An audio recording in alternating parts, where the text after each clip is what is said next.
feita por mão de obra escrava no Brasil para esse interesse aí econômico de Portugal, né? A gente tem que lembrar que a gente está falando desse período das minhas navegações e as economias europeias elas são impactadas por um sistema econômico que a gente chama de mercantilismo, né? Vocês lembram disso? O que era o mercantilismo? A gente pode chamar ele também de capitalismo primitivo. O mercantilismo ele nada mais é do que um modo muito precário, muito rústico ainda de capitalismo, ou seja, uma economia que ela é focada na obtenção de lucro, né? A economia medieval, que foi o último modelo econômico que a Europa e que o mundo experimentaram antes das economias capitalistas terem a sua ascensão, ela era uma economia voltada para a subsistência, ou seja, você plantava o quanto era necessário para você viver, seja para você viver daquilo que você está plantando mesmo, seja para você viver de comércio, né? Você produzia, na verdade, na medida que era necessário para a tua vida. Então, seja plantação, seja artesanato, tudo era feito em pequena escala e só o suficiente. Isso era uma economia de subsistência. A partir do mercantilismo, a gente começa a ter, claro, né, no fim da Idade Média isso começa a acontecer, e a gente vai desenvolvendo um novo sistema, que é um sistema de acumulação de capital, um sistema de acumulação de valor, de riqueza. Para de ser interessante um modelo de produção simplesmente para sobrevivência e começa a ser cada vez mais interessante um modelo de produção que ele sirva para que você obtenha certo conforto, né? Certo luxo além daquilo que é necessário. Essa que é a ideia do mercantilismo, do capitalismo primitivo. Tá? E também do capitalismo moderno hoje em dia. Ele vai ser um modo de produção em que você produz muito mais do que aquilo que você necessita para que você favoreça a atividade de mercado e consiga, portanto, obter um volume muito grande de dinheiro, de capital, né, que é o que a gente costuma chamar, e assim ter uma vida melhor, né, uma vida mais rica. Dentro desse momento aqui, o mercantilismo ele tem uma característica muito própria em relação aos outros capitalismos, que é a sua ligação com as coroas europeias, né? O mercantilismo ele foi adotado pelas coroas europeias para que essa acumulação de capital acontecesse principalmente dentro do cofre das coroas.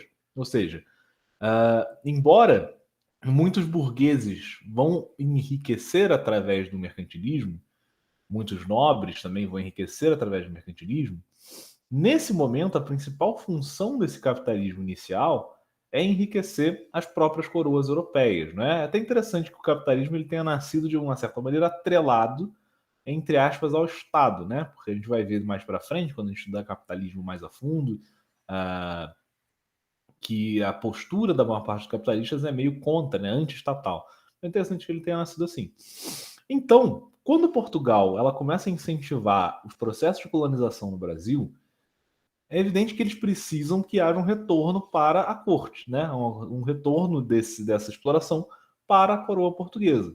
Não só Portugal, mas todos os países europeus, todos os reinos europeus que estão incentivando também essas colonizações, né?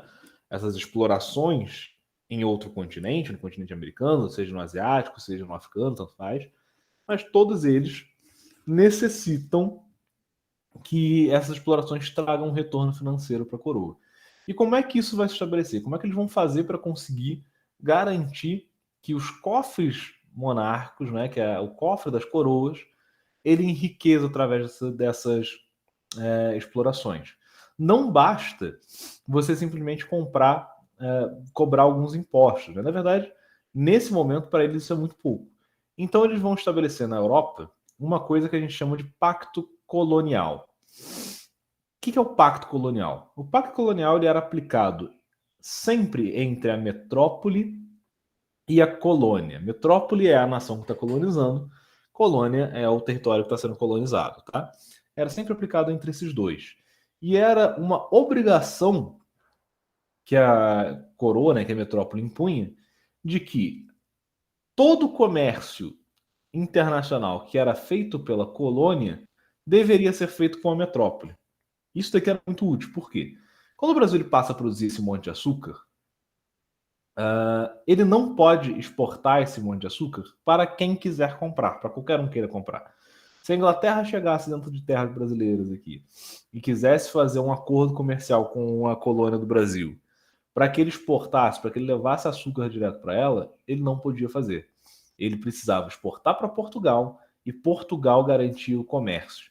Às vezes, é claro, para facilitar as coisas, Portugal enviava, né, frotas de comércio direto para as praias brasileiras, mas de um jeito ou de outro era comprado primeiro era comprado primeiro pela metrópole e depois ela revendia. Isso garantia o quê? Como Portugal era o único cliente que o Brasil tinha, o preço de venda do Brasil era ditado por ele e não pelo Brasil, né, e não pela colônia brasileira. De modo que eles podiam comprar esse açúcar por um preço extremamente baixo e depois revender isso para a Europa inteira por um preço bem mais elevado, já que não havia ali, né, a possibilidade de comércio direto com a colônia. Isso acontece no Brasil e isso vai acontecer no Brasil por muito tempo. O Pacto Colonial ele só vai cair de fato nas terras brasileiras com a vinda da família imperial para o Brasil lá com Dom João VI, porque aí o Brasil ele é levado de colônia a vice-reino de Portugal e se torna ali uma nação mais forte, né? Se torna um território mais importante por causa da vida da família real. Antes disso, durante todos esses anos, a gente está falando aqui de 1530 mais ou menos, 1550, até 1700 e um pouquinho, né? Durante todo esse tempo, o Brasil vai permanecer refém desse pacto colonial. Eu digo refém porque o pacto colonial, apesar dele ser, em termos gerais, só isso, né? Essa proibição de comércio com outras nações, ele também fazia com que a metrópole influenciasse muito na política dentro da colônia, de modo que um dos clientes, por exemplo, da própria colônia, da própria metrópole, era a colônia. Então vamos pensar aqui no caso do Brasil. O Brasil ele consegue produzir açúcar, mas sei lá, vamos supor que tem alguma dificuldade no refino desse açúcar. Então Portugal compra o açúcar mais bruto, refina na metrópole e depois a própria Portugal revende para o Brasil por um preço muito mais elevado do que ela comprou, o mesmo açúcar só que refinado. O que isso faz, né? Faz que os interesses dos portugueses sejam de que a colônia permaneça sem conseguir se desenvolver, para conseguir continuar mantendo ela como cliente dos seus produtos refinados. Por conta do Pacto Colonial, o Brasil não vai poder ter indústria, por exemplo. Ele vai ter as rotas de comércio muito reduzidas. Ele não pode ter grandes explorações urbanas, ou seja, não pode construir cidades muito grandes. Existem uma série de restrições que o Brasil vai acabar recebendo para permanecer em um estágio em que a metrópole seja excessivamente necessária para que a vida aqui continue correndo. Entendem? E isso vai garantir que o Portugal lucre bastante. Quando o pessoal costuma falar que que o Portugal acabou com o Brasil porque tirou o nosso ouro, isso é menos importante para como Portugal acabou com o Brasil do que o Pacto Colonial, tá? O Pacto Colonial ele é muito mais prejudicial para o desenvolvimento das terras brasileiras do que a exploração nativa aqui de ouro ou de qualquer outra coisa. Beleza? Bom, as medidas mercantilistas adotadas para estabelecer as relações entre a colônia e a metrópole foram denominadas de sistema colonial, em que, por meio do Pacto Colonial, Portugal tinha monopólio comercial da colônia, ou seja, o Brasil podia exportar os seus produtos apenas para Portugal e por preços baixos, né, um preço baixíssimo, determinado pela própria metrópole. O contrário também ocorria, de modo que o mercado brasileiro era permitido importar produtos apenas da metrópole ou de países que ela consentia. É muito comum, por exemplo, aqui no Brasil, que a gente pudesse importar produtos também da Inglaterra, porque haviam alianças ali comerciais entre Portugal e Inglaterra a respeito disso. Mas a gente provavelmente não poderia importar, por exemplo, da Espanha, que era uma inimiga declarada ali da coroa portuguesa, né? Pelo menos na questão das colônias e tudo mais. Então, havia essa dificuldade também. Portanto, a colônia ela devia fornecer matéria-prima à metrópole, importar, comercializar e consumir produtos fabricados nesta, ou seja, na própria metrópole, atendendo assim a política mercantilista, que garantia um resultado favorável à balança comercial de Portugal. Como exposto anteriormente, a criação do governo geral em 1549 tinha como um dos objetivos centrais incentivar a produção de cana-de-açúcar, né, as lavouras de cana-de-açúcar. O regimento criado por Tomé de Souza estabelecia várias normas ali para estimular o plantio e a moenda da cana, entre as quais constava a isenção de impostos por algum tempo. Com todas essas medidas, o Brasil se torna o principal produtor de açúcar nos séculos XVI e XVII. As principais regiões açucareiras eram Bahia, Pernambuco, parte do Rio de Janeiro e a Vila de São Vicente, São Paulo. Aqui do lado a gente tem um mapa que mostra todas essas regiões, né? O que acontece? No século XVI e XVII o Brasil se torna o principal produtor de açúcar. Depois a gente vai ter um problema que é o fato de que, como o açúcar é um produto que vai ser muito valorizado nesses séculos, quase todas as metrópoles vão passar a explorar açúcar em algum dos seus territórios, né, em alguma das suas colônias. Por que isso é ruim? Porque o preço do açúcar cai muito, principalmente porque as outras metrópoles de importância, né, de peso, além de Portugal, elas vão começar a não precisar do açúcar português porque elas têm a própria produção, né? Então o preço do açúcar ele vai cair muito. Quando esse preço de açúcar cai muito no século XVIII, é que a gente tem o advento da economia do café. E a economia do café ela vai levar o Brasil para outro patamar, tá? A economia cafeeira, a economia brasileira durante o Império, por exemplo, vai ser uma das maiores do mundo por conta da economia do café. A terra brasileira é muito boa para a produção cafeeira e o café se torna um produto extremamente valorizado tanto no Ocidente quanto no Oriente. Então isso vai fazer a gente ter um desenvolvimento muito grande. Além disso, não são todos os países ali coloniais, né, todas as terras coloniais, que conseguem produzir café.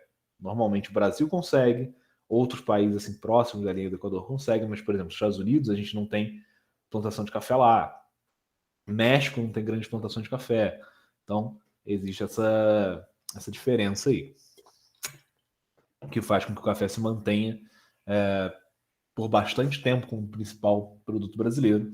A gente só vai ter uma queda da importância do café na economia do Brasil em 1929, com a quebra da Bolsa de Nova York, ou seja, só no século passado. Né? Ele começa a ser explorado no século XVIII e vai até ali o século XX como principal produto. Hoje ele não é o principal produto, hoje o principal produto é soja, mas o café ainda é um produto de extrema importância para a economia brasileira. Enfim, aqui tem o engenho, a gente falou sobre o engenho já, né? Eu cheguei a mostrar um videozinho para vocês, então eu vou pular essa parte do engenho. E a gente vai um pouco para outras presenças aqui na América, tá? Na América brasileira, na América portuguesa.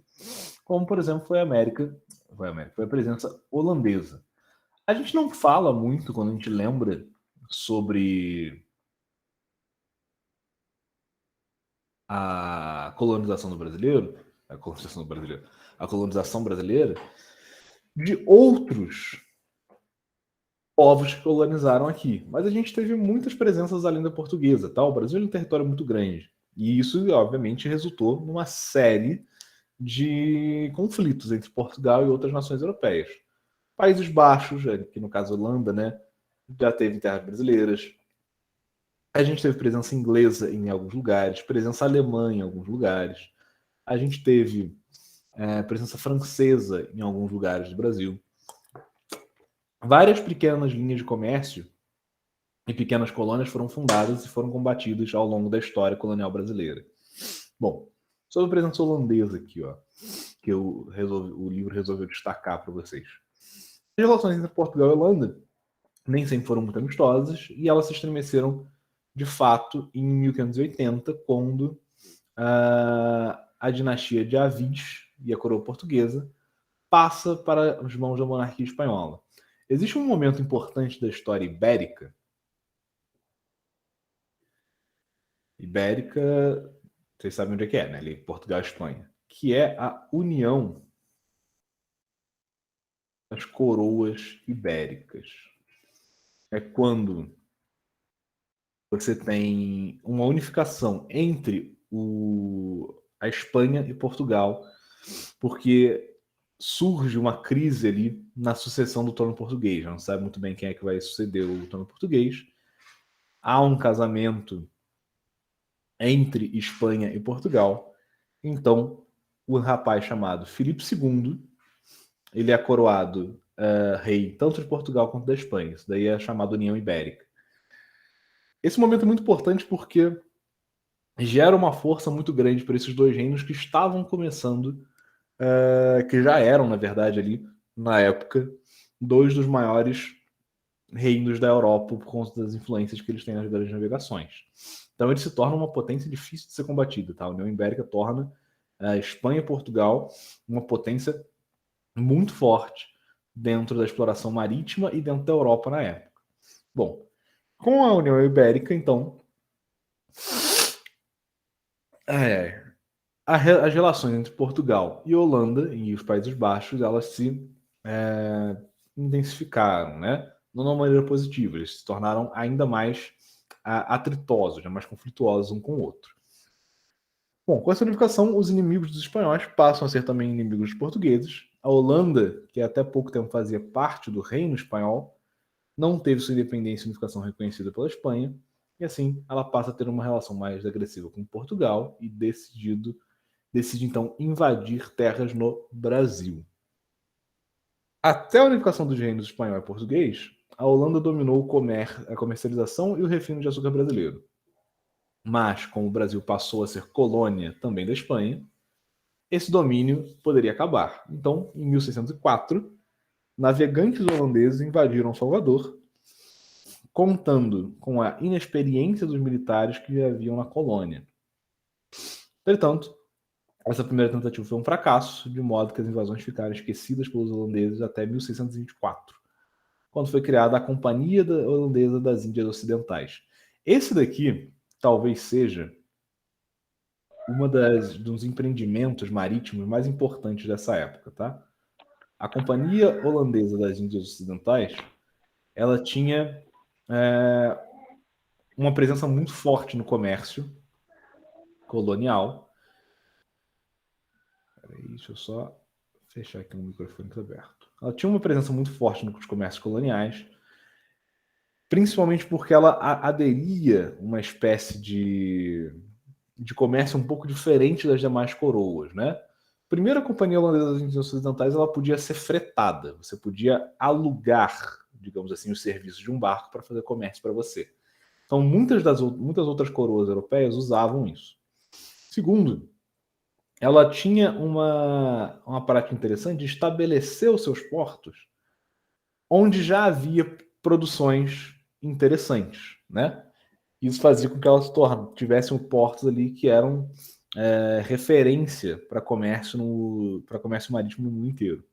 Bom, ela tinha aqui, né, também como um dos seus principais objetivos ocupar as regiões de produção açucareira no Brasil e tirar das mãos dos portugueses o controle do tráfico de escravos na África. Um dos produtos, entre aspas, né, que enriqueceu a Companhia das Índias Ocidentais foi justamente o tráfico negreiro, né, o tráfico de escravos.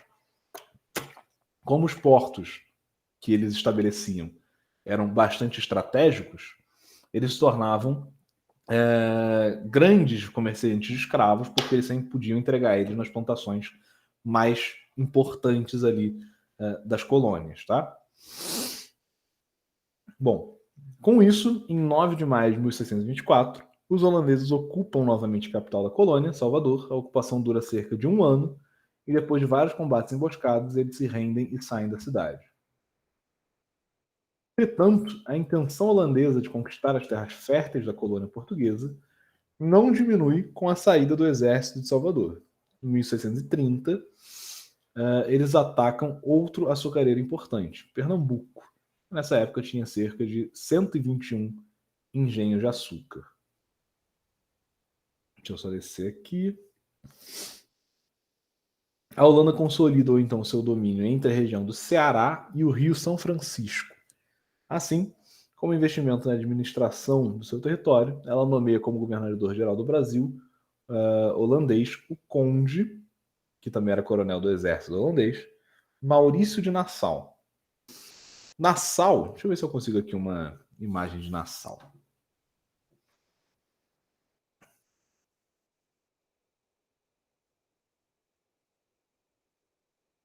Vocês. Nassau é muito bonito, ó.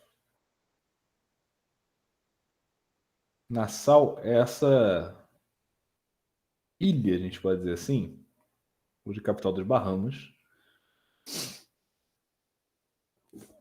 mas que tem uma importância bastante singular dentro da história das grandes navegações. Por quê?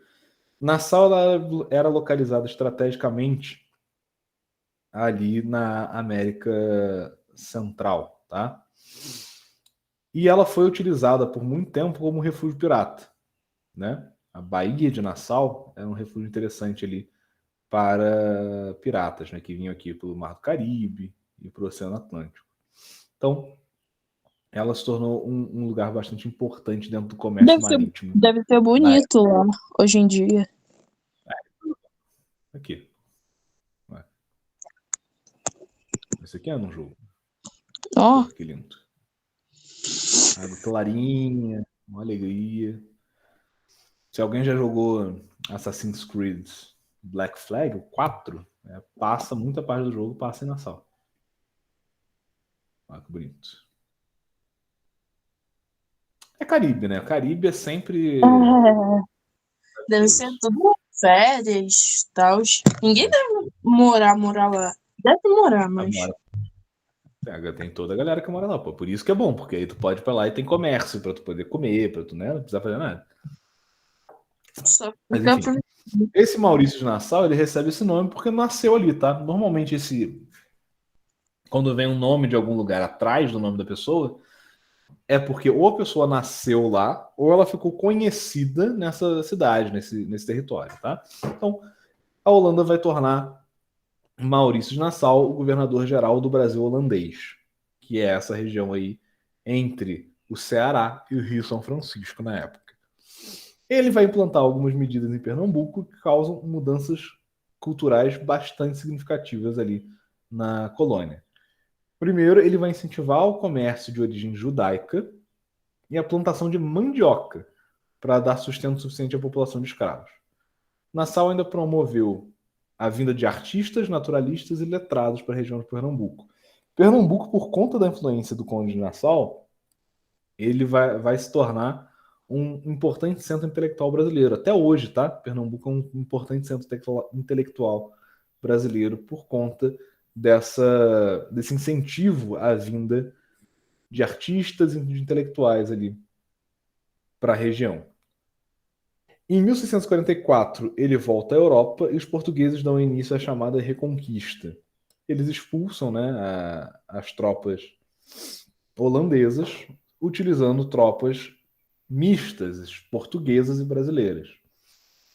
Após anos de conflito, em 1654, ou seja, só 10 anos depois da partida de Maurício de Nassau, os holandeses são vencidos e abandonaram a administração do território. Isso aqui é interessante porque a história holandesa nessa região ela é bem presente e ela é bem forte, né? Porque conseguir se manter como uma região holandesa por 10 anos em guerra contra todo o território que o cerca, né? Porque todo o território em volta era português. É um feito bastante impressionante. Então, encerra ali a exploração holandesa em 1654, mas é interessante a gente saber que ela aconteceu. A pecuária foi uma atividade importante, apesar de secundária, pois existia para manutenção da atividade açucareira. A ocupação do sertão provocada pela criação do gado foi chamada de civilização do couro. A alimentação da população era à base de carne seca e farinha de mandioca plantada pelos próprios trabalhadores das regiões e voltada somente à subsistência. É o que eu falei com vocês, né? Normalmente, as plantações do sistema de plantation existiam pedaços de terra que serviam tanto para a plantação da casa grande, quanto existiam alguns para a plantação de gêneros alimentícios para os próprios escravos. Se não houvesse isso, as pessoas morriam de fome, tá? Existe uma crença um pouco mítica de que o escravo ele vivia só de restos, por exemplo, né? Que ele comia muita farinha de milho ou então muita farinha de mandioca e era só isso que ele comia e mais nada. De fato, esses alimentos eles eram muito importantes porque eles serviam para quê? Para dar sensação de saciedade. Né? Você come uma farinha, aquilo ali te enche muito rápido. Mas havia também legume, havia fruta, havia outras coisas ali que eles próprios plantavam, que eles comiam, porque se não houvesse, era impossível o trabalho. Eles iam morrer ali porque eles iam ter desnutrição, né? Então havia também esse tipo de gênero aqui. Dificilmente o escravo comia carne, tá? Só quando ele mesmo, sei lá, roubava, matava uma galinha ou um bicho pequeno. Fora isso, ele não recebia carne do senhor de terras, tá? A lenda mais comum que a gente tem é a da feijoada, né? Que dizem que o escravo, ele fazia feijoada, ele cozinhava feijão com as carnes que sobravam da casa grande, né? As carnes do porco, o resto do porco que o português não comia, e aí nasceu a feijoada. Isso é mentira, tá? Não é mentira, isso daí é um equívoco.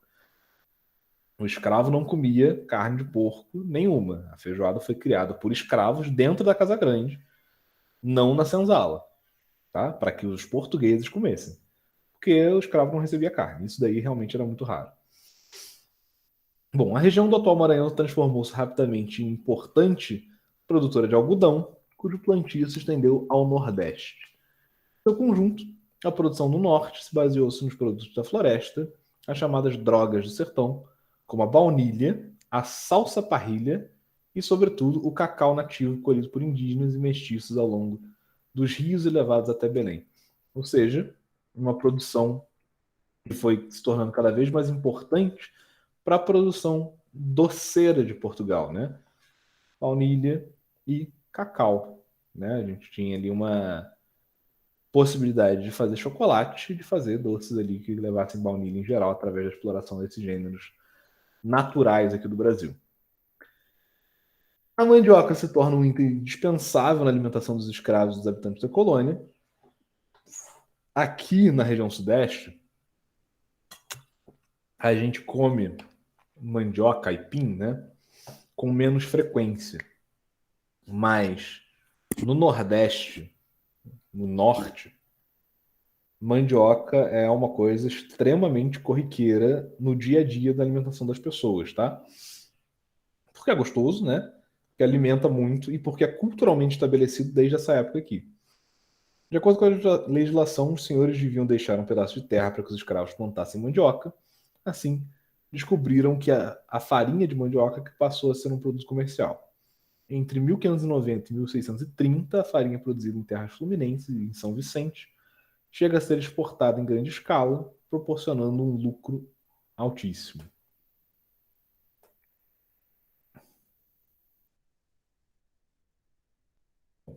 Aqui ele fala das outras atividades econômicas, né? A gente pode perceber, por mais que existissem outras atividades econômicas, toda a produção nesse período estava voltada à produção de açúcar, né? Isso daqui é uma característica forte do sistema de plantation. Você tem outros tipos de plantação, você tem outros tipos de atribuição, né?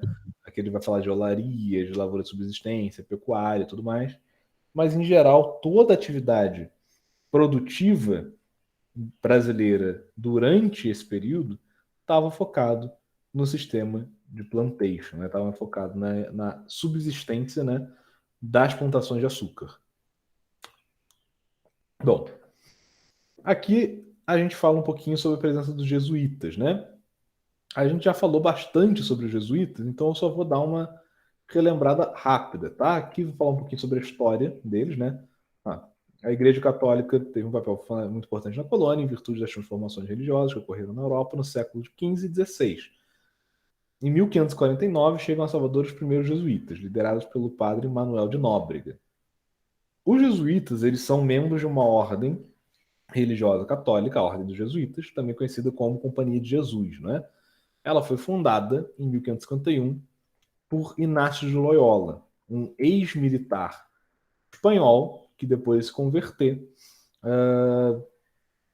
fundou a companhia, que era a ideia da companhia era formar padres missionários com alta formação teológica, né? Principalmente para poder combater ali os debates teológicos com os protestantes e fazer assim um trabalho de missão mais intenso, conseguindo converter muitas pessoas. Por ser uma ordem com essa característica, os jesuítas eles logo foram levados juntos em muitas das explorações que aconteceram durante o período das grandes navegações. A gente tem presença de jesuítas no Brasil, na América Espanhola, na América do Norte, na Ásia, no Japão, né, na Ásia em geral, China, Coreia, tudo mais. No Japão tem uma presença forte dos jesuítas também, justamente porque a função deles era essa, né? Era ir catequizar ali os outros povos. Acompanhando o governador-geral Duarte da Costa, o padre José de Anchieta, que depois foi canonizado, né, pela Igreja Católica São José de Anchieta agora, fundador do primeiro colégio de São Paulo de Piratininga, chega ao Brasil em 1553, onde ele permanece muito tempo com os indígenas e aprende a falar a língua compartilhada por tupis e guaranis. José de Anchieta ele vai aprender a falar tupi-guarani e vai escrever o primeiro dicionário de tupi-guarani, tá? Vai ser bastante importante no processo de alfabetização dos índios depois, para poder entender, né, e fazer a relação entre a língua deles e o português. Muitas das informações que a gente tem hoje em dia sobre os indígenas só são possíveis por causa dos jesuítas que estudaram e fizeram pesquisas ali, fizeram registros, perdão, que foram usados em pesquisas historiográficas a respeito desses índios. Além de colonizadores e outros estrangeiros que relatavam ali o modo de vida da colônia. Ainda, as gramáticas elaboradas por eles, como o livro do próprio São José de Anchieta, que era baseado na língua falada pelos indígenas, também possibilitaram que muitas pesquisas pudessem ser feitas por historiadores. Mais aqui. Eles protegiam os índios da escravidão, né? A gente já falou sobre isso, porém, a proteção deles não significava a inexistência de confrontos entre missionários indígenas. A gente chegou a ver um filme, lembram disso? Que mostrava na América Espanhola uma colônia de jesuítas que tentava ali defender que não deveria se escravizar os índios, né? Essa parte do texto é bastante interessante. Por quê? A gente tem uma tendência a pensar que na história as coisas elas são meio preto no branco, né? Os jesuítas, de fato, eles evitavam, né? Eles tentavam evitar a escravidão dos índios. O que não quer dizer que porque eles tentavam evitar, que ela não acontecia. Acontecia, mas ela era tão trabalho que era mais fácil escravizar os negros, né? Os negros africanos. Mas o que acontecia, acontecia, né? Às vezes haviam conflitos entre jesuítas e demais colonizadores. Haviam conflitos também entre os próprios índios e os missionários, né? Confrontos ali. Existem muitos relatos, né, nas primeiras explorações dentro da América de jesuítas, por exemplo, que foram mortos por índios ali de maneiras bastante violentas, que eram comuns aqui na época. Então esse tipo de coisa continua acontecendo, né? Não é porque eles tentavam evitar a escravidão que todos os povos indígenas os viam como amigos, nem que eles conseguiam com 100% de eficácia evitar essa escravidão. Bom, como os povos nativos eram forçados a se converter ao cristianismo, ocorreram várias revoltas e massacres que, somando-se a doenças trazidas pelos europeus, destruíram algumas sociedades indígenas, como a dos tupiniquins, de Ilhéus, e dos caetés, de Pernambuco e Bahia. Os jesuítas provocavam estabelecer aldeamentos longe das colônias, controlavam todas as aldeias do Maranhão e do Pará, para que a catequese chegasse aos lugares mais longínquos, né? Ou seja, para que eles conseguissem catequizar ali e converter aqueles índios. Eu cheguei a falar com vocês que um método muito comum de fazer isso era tentando catequizar primeiro os índios pequenos, né? Eles incentivavam que os filhos dos colonos fizessem amizade com as crianças indígenas, para que assim eles trouxessem essas crianças para a catequese e depois esse filho, né, esse índio criança, ele acabava trazendo a família, por exemplo. Bom, a exploração do trabalho indígena forçava os mesmos a fugirem para as florestas e antigas aldeias, revelando quão era difícil para essas populações lidarem com o genocídio, a expropriação cultural, a destruição dos recursos ambientais e as diferentes modalidades impostas de trabalho, como escravidão temporária, catequização e posteriormente a tutela. Bom, vocês têm alguma dúvida, pessoal? Não, De nada, Joaquim? nada. Em nada. Bom, então se vocês não têm dúvidas, vocês podem deixar aqui o nome de vocês estão liberados, tá? Espero que vocês tenham gostado. E até semana que vem.